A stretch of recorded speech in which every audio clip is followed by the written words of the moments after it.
पूर्व मुख्यमंत्री वसुंधरा राजे का कमबैक हो गया है, क्योंकि कई लोग राजनीति में कहने लगे थे कि भाई मुख्यमंत्री की कुर्सी भी हाथ से गई, इनके नेताओं को मंत्री भी नहीं बनाया गया और अब तो जब जब लिस्ट आती है इनसे जुड़े लोग नहीं आते। तो जो अब लिस्ट आई है मोर्चे के जो अध्यक्ष के रूप में कई नाम सामने आ रहे हैं, उसमें से अधिकतर लोग अगर देखा जाए तो वो वसुंधरा राजे गुट के हैं। और इस लिस्ट से ये तस्वीर तो साफ हो ही जाती है कि वसुंधरा राजे का जो दबदबा है राजनीति में और बीजेपी में, वो कोई नहीं छीन सकता है।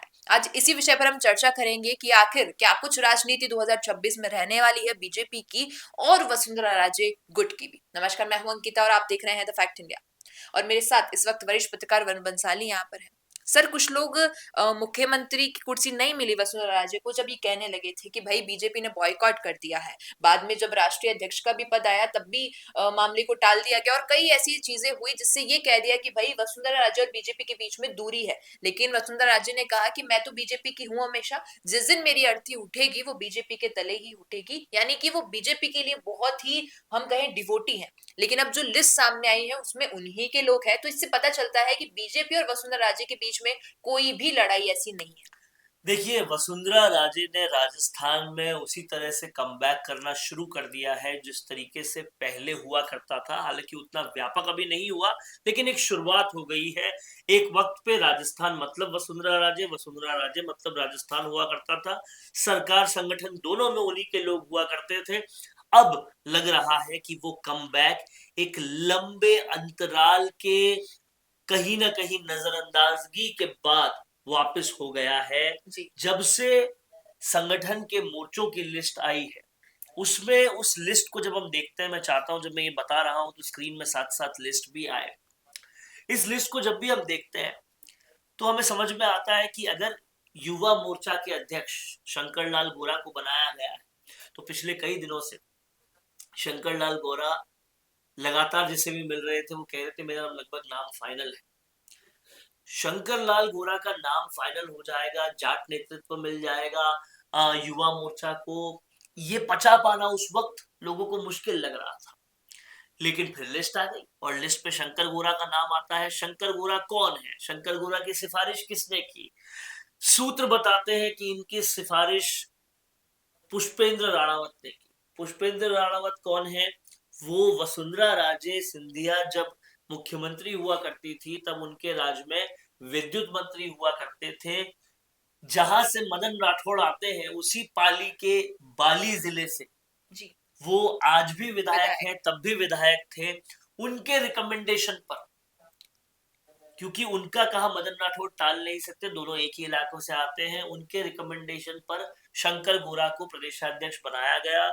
उन्हें किसने कहा? ये बात सार्वजनिक है कि वो टीम वसुंधरा राजे के एक बहुत ही जबरदस्त सिपाही हैं और वसुंधरा राजे के कहने पर कहीं ना कहीं शंकर लाल गोरा को लाया गया। शंकर लाल गोरा के अलावा भी हम देखें निहाल चंद मेघवाल को, ये श्रीगंगानगर से आते हैं, श्रीगंगानगर हनुमानगढ़ इस बेल्ट से आते हैं।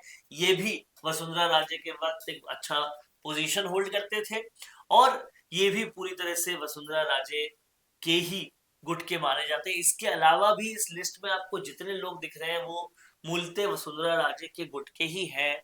आप देखिए, अभी जो लिस्ट आई और इससे एक दिन पहले और जो लिस्ट आई थी उसमें महिला मोर्चा का अध्यक्ष राखी राठौड़ को बना दिया गया। राखी राठौड़ कौन है? राखी राठौड़ की राजनीति वसुंधरा राजे के आशीर्वाद से ही शुरू होती है। जी। राखी राठौड़ पूर्ववर्ती वसुंधरा राजे सरकार में नगर निगम की चेयरमैन हुआ करती थी, पार्षद थी उससे पहले, और कहीं ना कहीं यूडीएच मंत्री जब राजपाल सिंह शेखावत हुआ करते थे तब भी इनका पॉलिटिकल करियर बहुत फल फूल रहा था।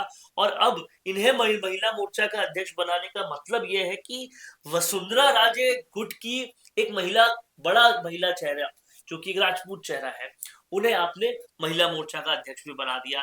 इसके बाद अगर देखें तो सुरेंद्र पाल सिंह टीटी को पहले से ही पार्टी ने उपाध्यक्ष बना दिया था संगठन का। उसके बाद अब उन्हें जो संगठन के कार्य दिए गए हैं उसकी भी लिस्ट आ गई है। वहां सुरेंद्र पाल सिंह टीटी जो कि वसुंधरा राजे वक्त के सीएम के कार्यकाल में मंत्री हुआ करते थे, उन्हें भी वो पोजीशन दी गई है।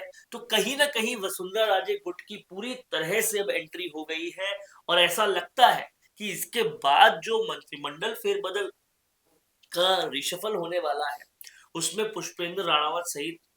प्रताप सिंह सिंघवी, ऐसे कई सारे नाम भी आ सकते हैं जो कि वसुंधरा राजे गुट के हुआ करते थे। बिल्कुल। तो क्या ये लिस्ट आना और क्या बीजेपी का वसुंधरा राजे को इतनी तवज्जो देना उन लोगों के लिए एक तमाचा है जो अंडर एस्टिमेट कर रहे हैं वसुंधरा राजे को, क्योंकि अब वो सीएम नहीं बन पाई? देखिए, एक बात बहुत साफ है कि अंतः चुनाव हार जाने के बाद उसकी जो समीक्षा हुई, उस समीक्षा में एक बात क्लियर हुई बीजेपी को कि हमारी अंदर की जो गुटबाजी है वो एक गलत मैसेज थी। जी। क्योंकि अंतः चुनाव की पूरी समीक्षा के अंदर एक बात साफ हुई थी, वो बात ये थी कि हाड़ौती संभाग में होने वाले चुनाव के अंदर मदन दिलावर का नहीं जाना, जो कि एक बड़े SC ST चेहरे हैं, वो मीणा वोटों को दूर किए। किरोड़ी लाल मीणा का नहीं जाना, जो सबसे ज्यादा लोकप्रिय SC ST चेहरे हैं, वो कई सारे वोटों को दूर किए। और कहीं ना कहीं एक अंदरूनी लड़ाई बाहर दिखाई गई बीजेपी की, तो वो नहीं दिखनी चाहिए। ये कदम अगर आलाकमान की तरफ से आ रहा है या मदन राठौड़ की तरफ से भी आ रहा है, तो वो पूरी तरह से अंदरूनी कलह को धत्ता बताने वाला कदम है और बाहर एक मैसेज देने वाला कदम है कि बीजेपी के अंदर किसी भी तरह की अंदरूनी कलह नहीं है।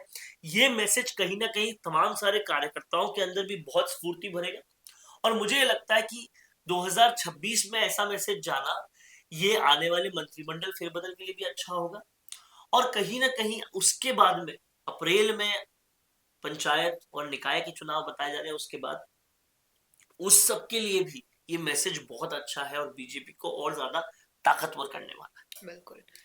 तो अब सवाल आपसे भी यही है कि आपको क्या लगता था कि वसुंधरा राजे का कमबैक होगा या नहीं, और अगर आपको लग रहा है कि होगा तो 2026 में क्या समीकरण आपको लग रहे हैं कि राजनीति में बनेंगे बीजेपी और वसुंधरा राजे के बीच में? क्या राय है आपकी, इस पर बता दीजिएगा कमेंट में। पसंद आया हो ये वीडियो तो इसे लाइक करना, शेयर करना और हमारे चैनल द फैक्ट इंडिया को सब्सक्राइब करना।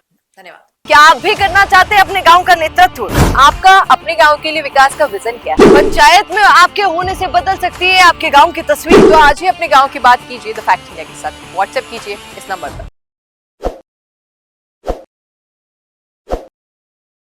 ताज़ा खबरों के लिए विजिट करें द फैक्ट इंडिया।